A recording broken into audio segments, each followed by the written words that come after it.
بسم اللہ الرحمن الرحیم وَإِذْ أَخَذْنَا مِيثَاقَ بَنِي إِسْرَائِيلَ لَا تَعْبُدُونَ إِلَّا اللَّهَ وَبِالْوَالِدَيْنِ إِحْسَانًا وَذِي الْقُرْبَى وَالْيَتَامَى وَالْمَسَاكِينِ وَقُولُوا لِلنَّاسِ حُسْنًا وَأَقِيمُوا الصَّلَاةَ وَآتُوا الزَّكَاةَ ثُمَّ تَوَلَّيْتُمْ إِلَّا قَلِيلًا مِّنكُمْ وَأَنتُم مُعْرِضُونَ۔ بنی اسرائیل کی سرکشی ضرب المثل ہے۔ اس سے بنی اسرائیل سے ایک مرتبہ نہیں بلکہ متعدد بار پختہ عہد لیے گئے، لیکن ہر بار پختہ عہد کرنے کے بعد وہ اپنے وعدے کی خلاف ورزی کر دیتی تھی۔ اسی کی طرف اشارہ ہے کہ وَإِذْ أَخَذْنَا مِيثَاقَ بَنِي اسرائیل، اور وہ وقت یاد کرنے کے قابل ہے جب کہ ہم نے بنی اسرائیل سے پختہ عہد لیا۔ کس بات کا؟ کہ لا تعبدون الا اللہ، کہ صرف ایک خدا کی عبادت کرو گے تم لوگ، اللہ کے ساتھ کسی کو شریک نہ قرار دو گے۔ وبالوالدین احسانا، اور والدین کے ساتھ اچھے برتاؤ سے پیش آؤ گے۔ اللہ کے حقوق کی ادائیگی کے بعد والدین کے ساتھ حسن سلوک کا حکم دیا گیا، اس وجہ سے کہ والدین اللہ تعالیٰ نے جس طریقے سے تمام انسان کو پیدا کیا ہے، تمام انسان کا خالق ہے، اسی طریقے سے والدین ظاہری اسباب میں اپنے بچے کے وجود میں آنے کا ایک سبب اور ذریعہ ہے۔ اسی وجہ سے اللہ تعالیٰ نے اپنی عبادت کے ساتھ اپنی عبادت کے حکم کے بعد فوراً والدین کے ساتھ حسن سلوک کا حکم دیا۔ وبالوالدین احسانا، اور اس بات کا حکم دیا کہ والدین کے ساتھ اچھے برتاؤ سے پیش آؤ۔ وذی القربی، اپنے قرابت داروں اور رشتہ داروں کے ساتھ اچھے برتاؤ سے پیش آؤ۔ والیتامی، یتیموں، والمساکین، اور مسکینوں کے ساتھ اچھے اخلاق سے اچھے برتاؤ سے پیش آؤ۔ وقولوا للناس حسنا، اور لوگوں کو ہمیشہ اچھی باتیں کہو۔ جب اپنے دشمنوں سے بھی جب بات کرو تو اچھے انداز میں بات کرنے کا حکم دیا گیا۔ چنانچہ حضرت موسیٰ اور حضرت ہارون کو جب اللہ تعالیٰ نے نبوت سے سرفراز فرمایا تو نبوت عطا کیے جانے کے بعد پہلا حکم دیا کہ اذهبا الی فرعون، کہ تم فرعون کے پاس جاؤ، وقولا لہ قولا لینا، نرمی کے ساتھ گفتگو کرنا، گرمی مت دکھانا۔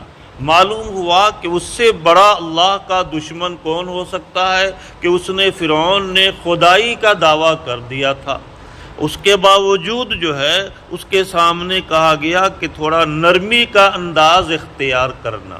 معلوم ہوا کہ ہمیشہ اپنے سامنے والے کے ساتھ اچھے برتاؤ سے اور حسن سلوک سے پیش آنا چاہیے۔ دعوت کے اصول میں سے بھی یہی ہے کہ ہمیشہ نرم رویہ اختیار کرنا چاہیے، چاہے سامنے والا کتنوں ہی سخت سے سخت اسلام کا مخالف ہو، لیکن اس کو اچھے اوصاف سے، ان کا اچھے القاب سے ان کو پکارا جائے۔ وقولا لہ قولا لینا، فرمانا ہے کہ وقولوا للناس حسنا، لوگوں کے ساتھ اچھے برتاؤ سے پیش آؤ، اچھے انداز میں گفتگو کرو۔ وَأَقِيمُوا الصَّلَاةَ، نماز کا اہتمام کرو۔ وَآتُوا الزَّكَاةَ، زکوٰۃ دیتے رہو۔ یہ سارے احکام بنی اسرائیل کو تورات میں بھی دیے گئے تھے، اور اس کے ساتھ ساتھ متعدد انبیاء کرام علیہم السلام کی بعثت ان کے درمیان ہوئی، جو بار بار ان کو یاد دہانی کرتے رہے کہ تم جو ہے ان احکام پر عمل کرتے رہو۔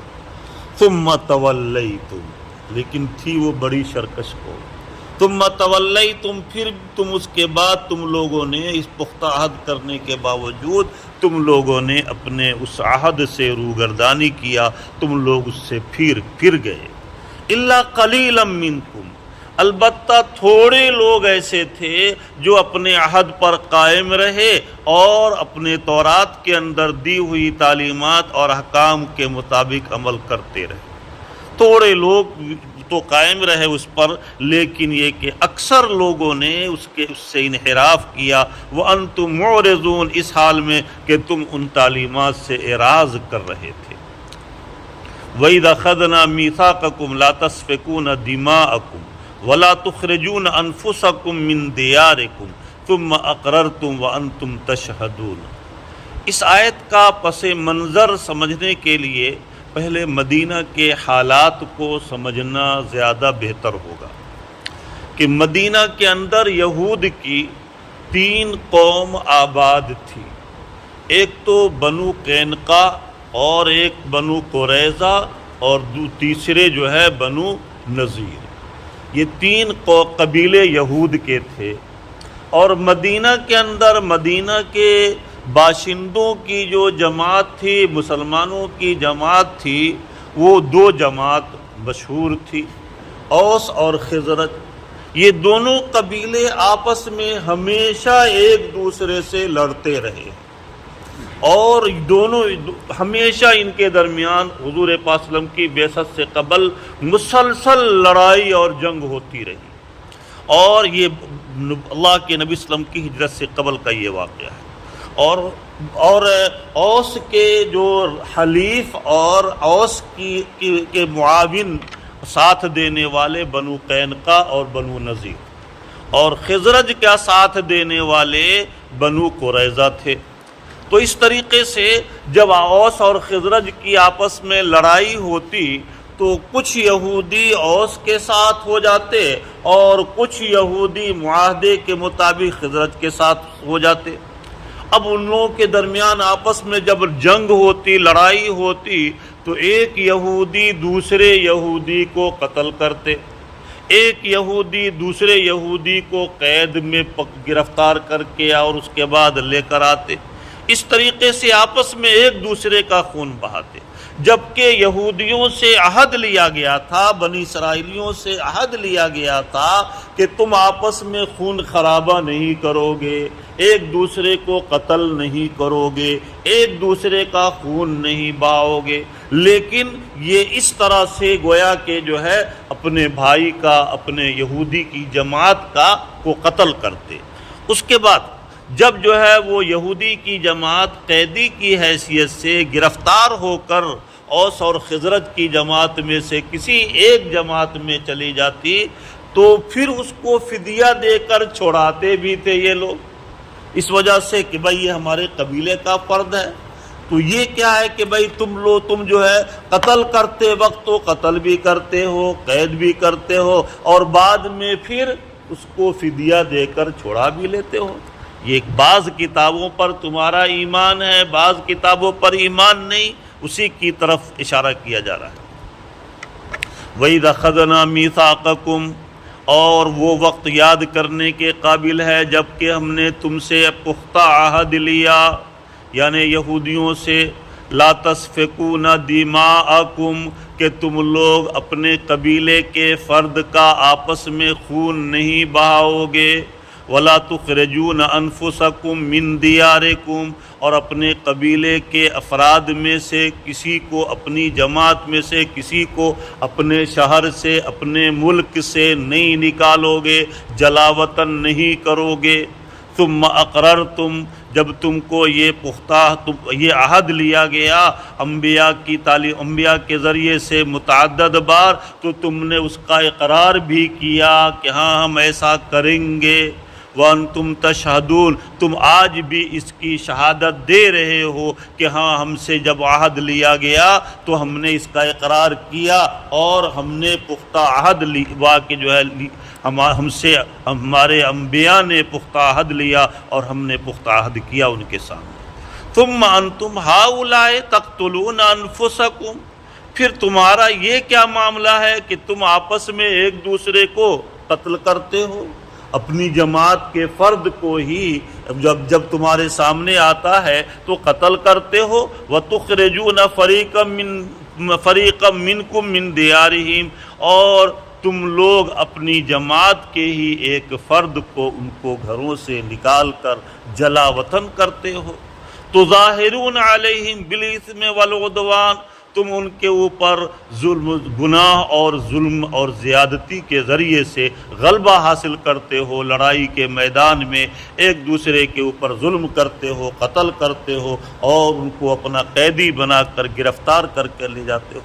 وَإِيَاتُكُمْ أُسَارَىٰ، اور اگر وہ تمہارے پاس قیدی کی حیثیت سے آتے ہیں تمہاری جماعت کے افراد، یہود کے جماعت، یہود کے لوگ، تو فرمانے تفادوہم، تو تم اس کو فدیہ دے کر اس کو چھڑا بھی دیتے ہو۔ تو پھر تمہارا بعض فدیہ دے کر چھڑانے میں یہ تو تمہارا عمل ہے اپنی کتاب انبیاء کی تعلیم پر، لیکن قتل کرنے سے جو منع کیا گیا تھا، اپنے گھر سے نکالنے اور ان کے اوپر ظلم زیادتی کرنے سے جو منع کیا گیا تھا، آخر تم جو ہے تؤمنون ببعض وتکفرون ببعض، بعض کتابوں پر تمہارا ایمان ہے اور بعض کتابوں پر کا تم انکار کرتے ہو۔ فرمانے وَهُوَ مُحَرَّمٌ عَلَيْكُمْ إِخْرَاجُهُمْ، حالانکہ تمہارے اوپر اپنے قبیلے کے فرد کو اپنے وطن سے نکالنا، اس کو جلا وطن کرنا، اس کو اس کے ساتھ قتال کرنا، اسی طریقے سے اس کے اوپر ظلم اور زیادتی کرنا، یہ ساری چیزیں تمہارے لیے ممنوع اور حرام قرار دے دی گئی تھی، لیکن تم نے لڑائی کے جوش میں ان چیزوں کا خیال نہیں رکھا، اور اللہ کے ساتھ، اللہ کے انبیاء کے واسطے سے اللہ کے جو انبیاء کے ساتھ کیے ہوئے عہد و پیمان کی تم نے، اور تورات کے اندر جو اللہ تعالیٰ نے تم کو جو حکم دیا تھا ان حکموں کی تم نے پامالی کی۔ افتؤمنون ببعض الکتاب وتکفرون ببعض، یہ تمہارا کیا معاملہ ہے کہ تم بعض اپنی کتاب تورات کے بعض مضامین پر ایمان رکھتے ہو اور بعض کا انکار کرتے ہو؟ فما جزاء من يفعل ذلك منكم الا خزي في الحیاۃ الدنیا، جو بھی اس طرح کے سرکشی والا عمل کرے گا اس کو اللہ کی طرف سے دنیا میں بھی ذلت و رسوائی برداشت کرنی پڑے گی اور قیامت کے دن بھی سخت عذاب بھگتنا پڑے گا۔ چنانچہ فرما رہے ہیں فما جزاء من يفعل ذلك منکم، تم میں سے جو بھی اس طرح کا عمل کرے گا اس کا کیا بدلہ ہے؟ اس کا بدلہ یہی ہے کہ الا خزي فی الحیات الدنیا، کہ دنیاوی زندگی میں بھی وہ رسوا اور ذلیل ہوگا، اللہ کے عذاب کو بھگتنا پڑے گا۔ وَيَوْمَ الْقِيَامَةِ يُرَدُّونَ إِلَىٰ أَشَدِّ الْعَذَابِ، اور قیامت کے دن اس کو سخت عذاب کی طرف لے جایا جائے گا، سخت عذاب کا سامنا کرنا پڑے گا۔ فرمانے کہ اور قیامت کے دن اس کو لوٹایا جائے گا سخت عذاب کی جانب۔ وَمَا اللَّهُ بِغَافِلٍ عَمَّا تَعْمَلُونَ، اللہ تعالیٰ تمہارے اعمال سے غافل نہیں ہے، تمہارے اعمال کی اللہ ایک ایک عمل کی اللہ کو خبر ہے، اور تمہارا ایک ایک عمل محفوظ ہو رہا ہے، تمہاری زندگی کا ریل بن رہا ہے، اور اس ایک ایک عمل کا پھر قیامت کے دن حساب ہوگا۔ اولئک الذین اشتروا الحیاۃ الدنیا بالآخرہ، یہی وہ لوگ ہیں جنہوں نے دنیاوی زندگی کو آخرت کے بدلے میں خرید لیا ہے، دنیا کے چند پیسے اور چند کوڑی کے نفع کی خاطر ہمیشہ کے جنت کے راحت و آرام کو ان لوگوں نے ٹھکرا دیا ہے۔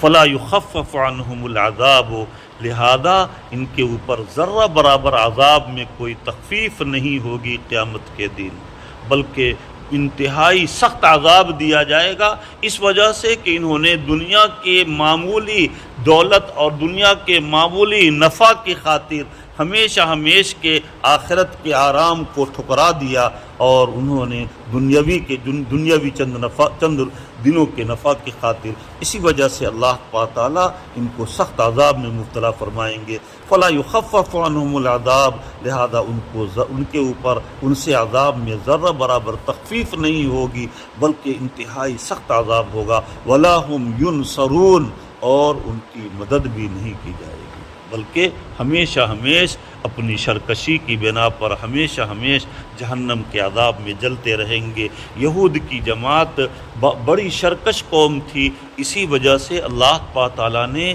ان کے درمیان بہت سے انبیاء کو بھیجا۔ ہر محلے اور ہر گاؤں، ہر شہر کے الگ الگ نبی آتے تھے، اور ہر قبیلے کے فرد کو سمجھانے کے لیے اللہ تعالیٰ نے الگ الگ نبی کو بھیجا۔ لیکن ان لوگوں نے نبی کے ساتھ بھی بہت زیادتی کی، بہت سے بے شمار انبیاء کو انہوں نے شہید کر دیا۔ صرف یہی نہیں کہ انبیاء کی تعلیمات کو قبول کرنے سے انکار کیا، بلکہ بے شمار انبیاء کو ان لوگوں نے، متعدد انبیاء کو ان لوگوں نے شہید کر دیا، اور ان کی تعلیمات سے انحراف تو کیا ہی، اور تورات جو کہ اللہ کی آسمانی کتاب تھی اس کو بھی اپنی مرضی کے مطابق رد و بدل کر دیا، اس کے مضامین کو اپنی مرضی کے مطابق بنا دیے، جس کی وجہ سے اللہ تعالیٰ نے ہمیشہ کے لیے دنیا میں بھی اس کے اوپر لعنت اور پھٹکار جو ہے کو نازل فرمایا، اور مغضوب علیہم، ان کے اوپر ہمیشہ اللہ کا غضب نازل ہوتا رہا، اور قیامت کے دن بھی وہ اللہ کے عذاب کے مستحق ہوں گے۔ اللہ تعالیٰ ہمیں اور آپ کو اپنی رضا اور محبت نصیب فرمائے۔ آج چونکہ 20ویں رمضان المبارک کا 20واں روزہ ہے، اور آج سے اخیر عشرے کا مسنون اعتکاف شروع ہو جائے گا۔ ہمارے متقف ساتھی بھی سب ادھر ادھر منتشر ہیں، لیکن بہرحال اعتکاف کے سلسلے میں چند بنیادی باتیں آ جائیں تو زیادہ مناسب رہے گا۔ دیکھیے، اللہ کے نبی صلی اللہ علیہ وسلم، حضرت ترمذی کی ایک روایت ہے، اللہ کے نبی صلی اللہ علیہ وسلم، حضرت عقبہ بن عامر رضی اللہ تعالیٰ عنہ نے اللہ کے نبی صلی اللہ علیہ وسلم سے سوال کیا کہ من نجات یا رسول اللہ صلی اللہ علیہ وسلم، کہ کوئی ایسا مختصر سا فارمولہ اور وظیفہ بتلا دیجئے کہ جس کی وجہ سے ہمارا آخرت میں نجات ہو جائے۔ کوئی مختصر، ہر انسان چاہتا ہے کہ بھئی ہم جو ہے اب دنیا چونکہ ترقی کر گئی ہے، چند اب گھنٹوں کا کام، گھنٹوں نہیں مہینوں کا کام سیکنڈوں میں ہو جاتا ہے۔ تو اس بنا پر اللہ کے نبی صلی اللہ علیہ وسلم سے سوال کیا کہ کوئی مختصر سا ایسا عمل بتلا دیجئے جس کی وجہ سے آخرت میں ہماری نجات ہو جائے۔ اللہ کے نبی صلی اللہ علیہ وسلم نے فرمایا 3 کام کر لو نجات پا جاؤ گے۔ کیا فرمایا؟ کہ 3 کام کر لو۔ ایک پہلا کام تو یہ ہے کہ املک علیک لسانک، اپنی زبان کو قابو میں کر لو۔ اس وجہ سے کہ جتنے بھی گناہ ہیں ان میں سے اکثر گناہ کا صدور یہ زبان سے ہوتا ہے۔ زبان ہماری اگر کنٹرول میں رہے تو ہم سے جو ہے بہت سے بڑے بڑے گناہوں سے ہم بچ جائیں گے، اور اگر زبان ہماری بے قابو ہو جائے تو ایسی صورت میں ہم جو ہے خسر الدنیا والآخرہ۔ یہی زبان ایسی ہے کہ اس کے بارے میں علماء نے لکھا ہے کہ جرمہ صغیر، اس کی جسامت بہت چھوٹی ہے، 2 انگلی کے برابر اس کا وزن ہے، اور بلکہ اس سے بھی کم ہو سکتا ہے، لیکن جرمہ کبیر، اس کا جرم بڑا سنگین ہے۔ یہی زبان جوتے بھی کھلائے گی، اور یہی زبان پیڑا بھی کھلائے گی، مٹھائی بھی کھلائے گی۔ تو اس زبان سے کو کنٹرول میں انسان رکھے تو انسان بہت سے گناہوں سے بچ جاتا ہے۔ اور اس کا آسان طریقہ یہ ہے کہ علماء نے لکھا ہے کہ بلا شدید ضرورت کے اپنی زبان سے کوئی لفظ نہ نکالے۔ میں نے بتلایا تھا اس سے پہلے بھی کہ مولانا ہاشم صاحب دعوت برکاتہم ایک واقعہ سنایا کرتے تھے کہ ایک شہزادہ تھا، اس نے کسی عالم سے خاموش رہنے اور چپ رہنے اور کم بولنے کی فضیلت کو سنا، تو اب اس نے بولنا بالکل بند کر دیا، کچھ بولتا ہی نہیں تھا۔ اب بادشاہ بہت زیادہ اس کے خوشامد کرنے لگا کہ بیٹے کچھ تو بولو، لیکن وہ ہر وقت خاموش۔ چنانچہ بادشاہ نے جو ہے وزیر کو لگا دیا ساتھ میں کہ بھائی جاؤ اس کو لے کر کے اور جنگل میں شکار کے لیے، اور اگر کوئی لفظ یہ اپنی زبان سے نکالے تو اس کو لے کر آنا، اس کو وہیں سے واپس لے آنا۔ چنانچہ جا رہا تھا شکار کے لیے بادشاہ کے وزراء کے ساتھ یہ شہزادہ، راستے میں ایک جھاڑی میں بہت ساری چڑیا تھی لیکن خاموش تھی. جب وہ لوگ وزراء آگے بڑھ گئے تو چڑیا کے چہچہانے کی آواز آئی. جیسے ہی چڑیا کی آواز آئی فوراً وہ وزراء مڑ کر پیچھے آئے اور دیکھا کہ ارے یہ تو مور ہے. اس نے شکار کر لیا، پکڑ لیا، مارا بندوق سے اور اس کے بعد شکار کر لیا. اب وہ نوجوان شہزادہ بولا کہ چڑیا خاموش تھی، محفوظ تھی. چڑیا جو ہے چڑیا بولی تو اس کی جان گئی. اس کے بعد وزراء فوراً اس شہزادے کو لے کر گھر آ گئے بادشاہ کے پاس. بادشاہ سے آ کر کے بتایا کہ شہزادہ نے آج یہ لفظ بولا ہے کہ چڑیا خاموش تھی، محفوظ تھی، چڑیا بولی تو اس کی جان گئی. اب بادشاہ اپنے شہزادے سے، لڑکے سے کہنے لگا کہ بیٹے تم اسی لفظ کو دوہرا دو، لیکن بادشاہ بول ہی نہیں رہا. اب بادشاہ نے جوتے لگانا شروع کیا. جب بادشاہ نے جوتے لگایا تو شہزادہ کہنے لگا کہ چڑیا خاموش تھی، محفوظ تھی، چڑیا بولی تو اس کی جان گئی. میں خاموش تھا، محفوظ تھا، میں بولا، جوتے کھانے پڑے.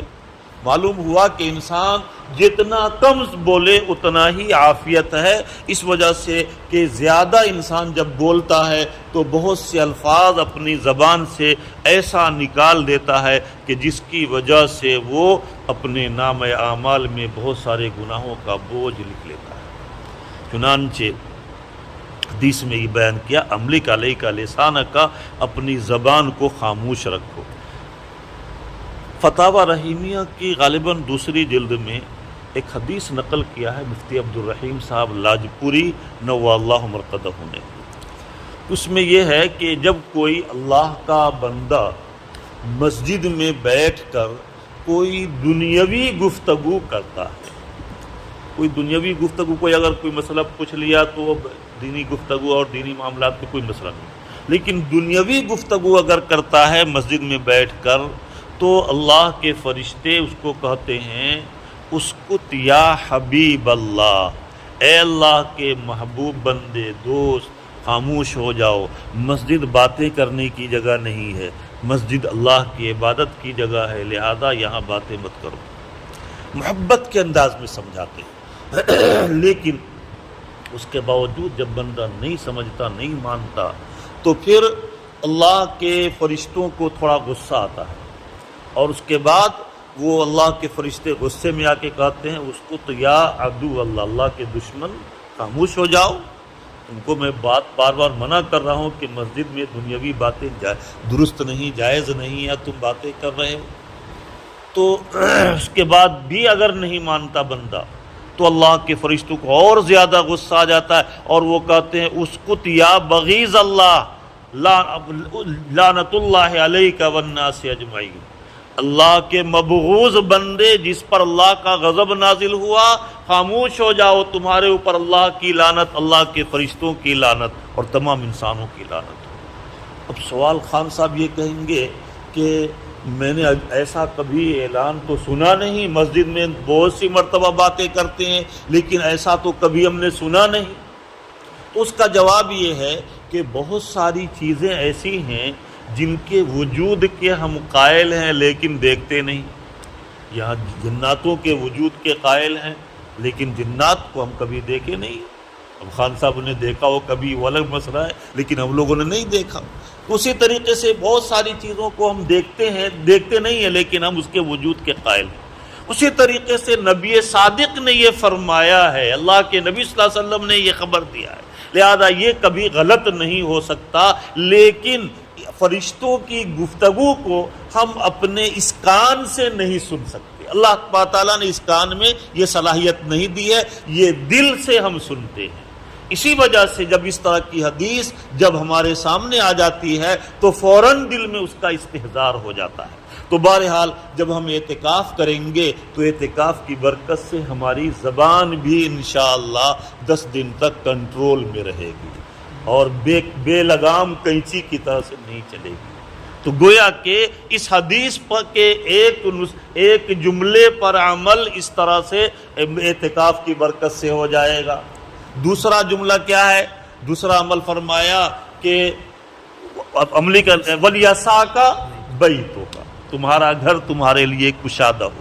مطلب یہ ہے کہ اس فتنے کے دور میں اپنے گھر سے بلا وجہ جا کر چوک چوراہے پہ بیٹھ کر کے اور ایک دوسرے کی غیبت مت کیا کرو۔ چوک چوراہے پر آپ نے دیکھا ہوگا ہر گاؤں میں وہ چبوترا کی طرح سے کرسی وغیرہ بنا ہوا ہوتا ہے، اس وجہ سے بنا ہوتا ہے تاکہ لوگ وہاں پر بیٹھ کر اس کی تیری میری کرتے رہیں، فلانا ایسا ہے اور فلاں ایسا ہے، فلاں نے ایسے کیا، فلاں نے ایسے کیا۔ اس کے علاوہ وہاں پر کوئی ایسی بات آج تک ہم کو کسی نے نہیں بتایا کہ بھائی جو ہے وہاں پر یہ محاسبہ ہوتا ہو کہ بھائی یہ بتلاؤ کہ آپ نے 24 گھنٹے میں کون سا اچھا کام کیا، کون سا برا کام کیا۔ آج کتنے لوگوں سے تم ملے اور کتنے لوگوں کو دعوت دیا اور کتنا اچھا، کتنی تم نے جو ہے واہ کی بد نظری کی، کتنے لوگوں کی غیبت کی۔ اس طرح کا محاسبہ والا عمل ہوتا ہو سکتا ہے آپ لوگوں کے گاؤں میں ہوتا ہو، لیکن ہم نے نہیں سنا ہے کہ ایسی مجلس ان چوک چوراہے پر ہوتی ہے۔ اس فتنے کے دور میں سوائے ایک دوسرے کی غیبت کے کچھ ہوتا ہی نہیں ہے۔ اگر ایک دوسرے کی غیبت نہیں ہو، کھانا ہضم ہی نہیں ہوگا وہاں پر بیٹھنے والوں کا۔ اس وجہ سے کہا گیا کہ تمہارا گھر تمہارے لیے کشادہ ہو، بلا شدید ضرورت کے ادھر ادھر محافل اور مجامع میں اور چوک چوراہے پر بیٹھ کر غیبت کر کے اپنی عاقبت کو برباد مت کرو۔ اور جب انسان اعتکاف میں بیٹھتا ہے تو اس طرح کی مجلسوں سے حفاظت ہو جاتی ہے، اور اللہ کے گھر میں پڑھ کر جب گویا کہ وہ اس بات کا اظہار کرتا ہے کہ ہم تو اب آپ کے در پر آئے ہیں، پوری دنیا نے ٹھکرا دیا لیکن ہم آپ کے در کے علاوہ کوئی دوسرا در ہے ہی نہیں، لہذا جب تک ہمارے گناہوں کو آپ پورے طور پر معاف نہیں کر دیں گے، ہمارے تمام ضرورتوں کو جب تک آپ پورا کر نہیں دیں گے، ہم یہاں سے ٹلنے والے ہیں نہیں۔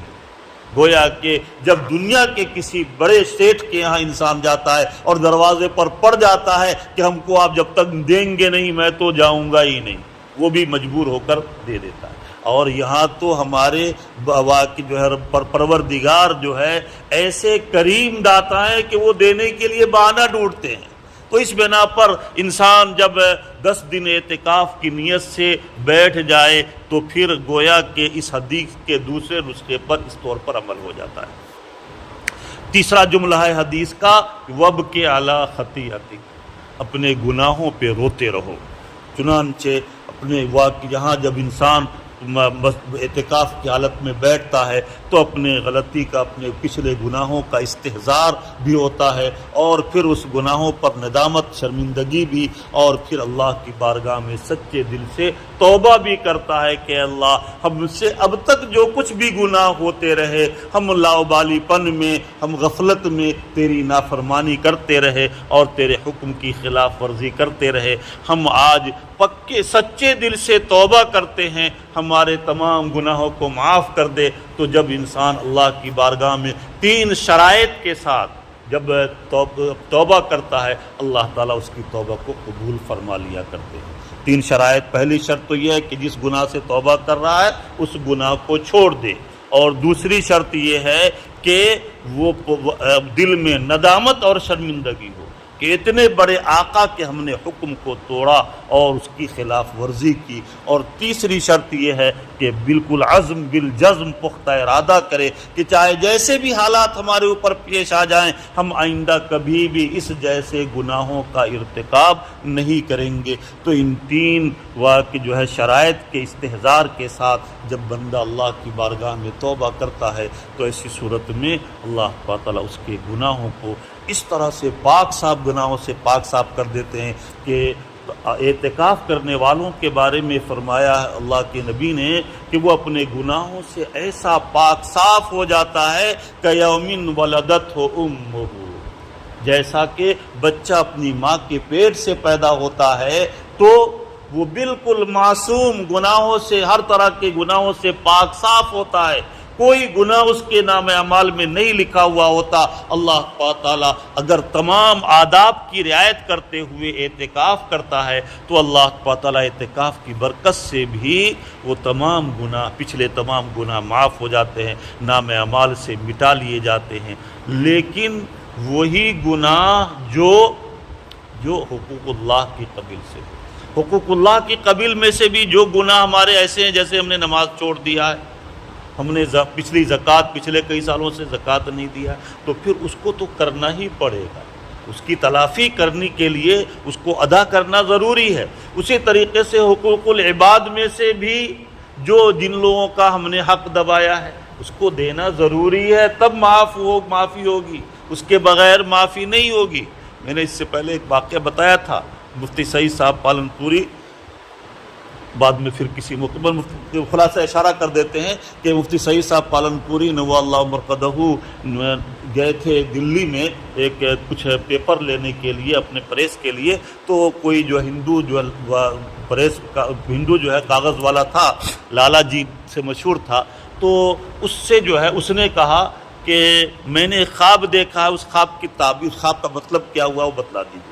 کہا کیا خواب ہے؟ تو خواب انہوں نے بتلایا کہ بھائی خواب یہ دیکھا ہے کہ بہت بڑا مجمع ہے اور اس کے بعد ایک پنڈال لگا ہوا ہے اور اس میں کچھ ہوا کہ جو بہت سے لوگ خوشیاں منا رہے ہیں، اندر کچھ پروگرام ہو رہا ہے، اور گیٹ پر ایک دیوبند کے حافظ صاحب کھڑے ہوئے ہیں، اور جب ہم گئے تو کہا کہ لالا جی میں تمہارا بہت دنوں سے انتظار کر رہا ہوں، اور اس کے بعد میری آنکھ کھل گئی۔ تو حضرت مفتی صاحب نے پوچھا کہ بھائی تمہارا اس کے ذمے کچھ بقایا ہے؟ کہاں پر کاغذ کا پیسہ باقی تھا، ہم نے اس کے انتقال کے بعد ان کے بچوں سے بھی کہا، لیکن بچوں نے بھی دینے سے انکار کر دیا۔ کہا کہ بھائی اچھا کتنا پیسہ ہے بتاؤ، مفتی صاحب نے کہا کہ میں وہ پیسہ دیتا ہوں۔ آپ کیوں دیں گے؟ کہا اس وجہ سے کہ اس تمہارے پیسے کی وجہ سے ان کو اپنے مقام پر جانے سے روک دیا گیا ہے۔ اچھا ایسا ہے تو اگر ہم معاف کر دیں تو چلے گا؟ آپ کیوں دیں گے؟ ہم معاف کر دیتے ہیں۔ تو مفتی صاحب نے کہا ہاں اگر معاف کر دو گے تو چلے گا۔ تو اس لالا جی نے کہا کہ مفتی صاحب میں آپ کو گواہ بناتا ہوں، میں نے اس کو معاف کر دیا۔ تو معلوم ہوا کہ بھائی اگر کسی کا کوئی حق باقی ہے تو جب تک اس کو حق ادا نہ کر دیا جائے اس وقت تک جتنا ہی نیک اور پارسا متقی ہو جنت میں اپنے ٹھکانے پر جانے سے روک دیا جائے گا۔ اللہ تعالیٰ اس وجہ سے گویا کہ اس اعتکاف کی برکت سے ان چیزوں پر بھی عمل ہو جاتا ہے کہ اپنے زبان کی بھی حفاظت ہو جاتی ہے، نگاہ کی بھی حفاظت ہو جاتی ہے، اپنے گناہوں پر استحضار کرتے ہوئے رونے کا بھی موقع ملتا ہے۔ جتنا زیادہ ہو سکے اپنے گناہوں سے روتے رہنا چاہیے۔ حدیث میں آتا ہے کہ اگر رونا نہیں آئے فَإِلَّمْ تَبْكُوا فَتَبَاكُوا، رونے والوں کی حیت بھی اللہ کو پسند ہے، تو رونے والے کی کم از کم حیت بناؤ۔ چنانچہ ایک روایت میں آتا ہے کہ اگر اللہ کے خوف سے کوئی رویا اور رونے کی وجہ سے اس کی آنکھ سے آنسو کا قطرہ گر گیا تو رخسار پر، تو رخسار کے جس حصے پر آنکھ کے آنسو کا قطرہ گرا ہے اس پر جہنم کی آگ حرام۔ اب جب حضرت تھانوی نے لکھا ہے کہ جب چہرے پر جہنم کی آگ حرام ہوگی تو پھر پورے جسم جہنم کی آگ میں جلیں گے، یہ اللہ کی ذات کریمانہ سے مستبعد ہے۔ معلوم ہوا کہ جب چہرے پر حرام ہوگی جہنم کی آگ، پورے جسم پر حرام ہوگی۔ تو بہرحال اس آخر عشرے کا اعتکاف کا موقع ملا ہے، اللہ تعالیٰ ہمارے لیے اعتکاف کو آسان فرمائے، قبول فرمائے، اور اس کے برکات سے ہم لوگوں کو خوب مستفید ہونے کی توفیق عطا فرمائے۔ رمضان تو آئندہ بھی آئے گا، لیکن آئندہ پھر ہم لوگوں میں سے کتنے لوگ رہیں گے نہیں رہیں گے کچھ کہا نہیں جا سکتا۔ اس وجہ سے ابھی تو یہی تصور کریں کہ یہ ہماری زندگی کا آخری رمضان ہے، یہ تصور کر کے خوب واقع مجاہدہ کریں۔ اللہ تعالیٰ ہمارے اس مبارک مہینے کے جو چند ایام باقی رہ گئے ہیں اس کے خیر و برکات سے خوب مالا مال فرمائے، اور اعتکاف کے تمام جو اصول کی اور آداب کی رعایت کرتے ہوئے ہم سب کو اعتکاف کو پورا کرنے کی توفیق عطا فرمائے، معتکفین کے اعتکاف کو آسان فرمائے، قبول فرمائے، آمین۔